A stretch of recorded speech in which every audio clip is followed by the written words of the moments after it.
qui ne savent pas forcément, qui n'ont pas la connaissance. Et nous devons dénoncer tout ce monde-là. Jésus les avait prédit qu'à la fin de temps, il y aura des faux prophètes qui vont se lever. Et c'est ce que nous sommes en train de voir. On fait des séminaires payants, des écoles bibliques payantes, on fait des campagnes d'évangélisation où on promet la guérison, les délivrances payantes. Voilà. Nous, les chrétiens, doivent comprendre que la Bible dit que nous avons reçu gratuitement, nous devons donner gratuitement. Matthieu chapitre 10 verset 4 à 5.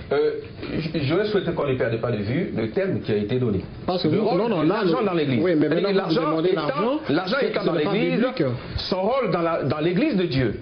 On sait que chaque communauté, son objectif, son but, c'est d'avoir un lieu de culte. Ça, nous le savons. Chaque église, son but, c'est d'avoir un lieu de culte. Et c'est pour cela, l'argent est peut-être le bienvenu pour aider la communauté dans son objectif.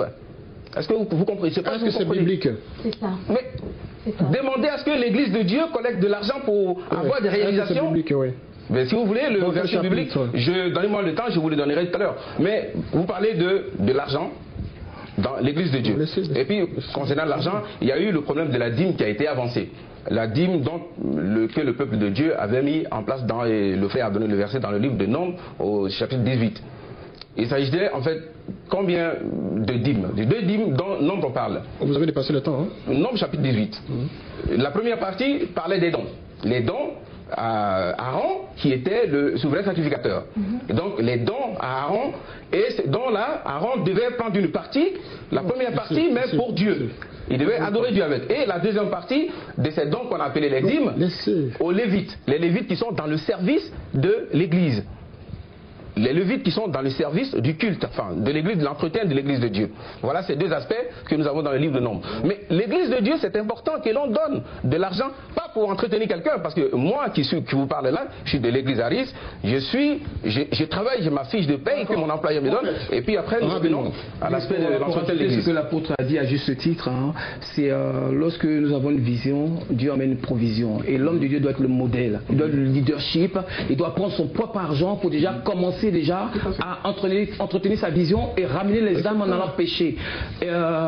Pierre a péché sous la présence de Dieu. Les hommes de Dieu, enfin, moi je suis pas là pour juger parce que je fais confiance au Saint-Esprit. Voilà. Je fais confiance à la parole de Dieu et c'est Dieu qui juge toute personne. Voilà. C'est Dieu qui juge toute personne.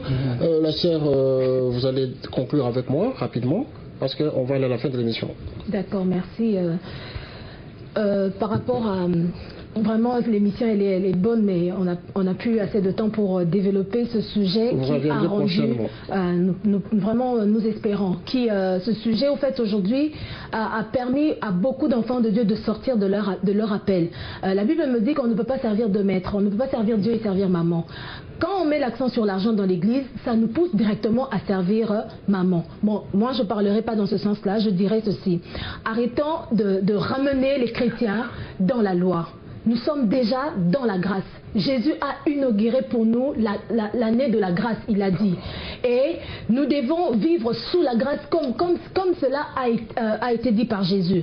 Il faut se poser la question, qui est sacrificateur ? Il faut se poser la question, qui est sacrificateur sous la grâce? Il faut se poser la question, c'est quoi le temple sous la grâce? Ma Bible me dit que le temple c'est moi et le sacrificateur c'est toute personne qui reçoit Jésus-Christ. Donc s'il faut donner la dîme, s'il faut donner quelque chose, d'ailleurs la dîme n'est pas d'actualité, mais s'il faut donner l'argent dans les frères et sœurs qui sont de l'Assemblée, il faut donner à tout le monde, parce que nous sommes tous sacrificateurs. Voilà, nous sommes tous sacrificateurs, mais vraiment 20 secondes, messieurs, vous deux, 20 secondes, parce qu'on va lancer le dernier élément pour terminer cette émission. 20 secondes. Merci en tout cas pour l'invitation. Je voudrais dire ceci aux enfants de Dieu qui nous suivent. Les temps sont difficiles. Nous devons, frères et sœurs, nous attacher à la saine doctrine. Les prophéties que les apôtres et les prophètes avaient annoncées, les apôtres et les prophètes de l'agneau de Jésus-Christ, concernant la fin de temps, la crise économique, le nouvel ordre mondial, le péché qui va augmenter, des pasteurs qui vont de plus en plus s'éloigner de la vérité, l'apostasie, la Babylone, toutes ces prophéties se réalisent. Attachons-nous à la parole de Dieu et que les pasteurs qui sont dans le faux se repentent, parce que l'enlèvement de l'Église peut avoir lieu au jour d'aujourd'hui d'une seconde à l'autre. Merci. Repentons-nous. Prophète. 20 dire à tous les téléspectateurs que l'année 2009 est une année prophétique, une année de grâce. Et que tous les chrétiens doivent rentrer dans la maison de Dieu pour véritablement recevoir la grâce. Et la grâce se trouve dans la parole de Dieu. Et tous ceux qui s'appuient sur la parole de Dieu seront réellement libres. Quelle que soit la difficulté que nous passons en ce moment, ce n'est que passager. Voilà. Mais Dieu est dans sa parole et la délivrance sera pour 2010, pour tous les chrétiens. 2010 sera une année de libération. Dago, 10 secondes. La parole dit, Jésus revient bientôt. Donc, à tout et chacun de revenir dans la maison du Christ et pour être véritablement accepté par Christ. Ok. Nous vous remercions donc d'avoir suivi cette émission. Nous vous remercions en tout cas une fois parce que vous avez été fidèles le long de cette saison. Nous espérons que nous allons vous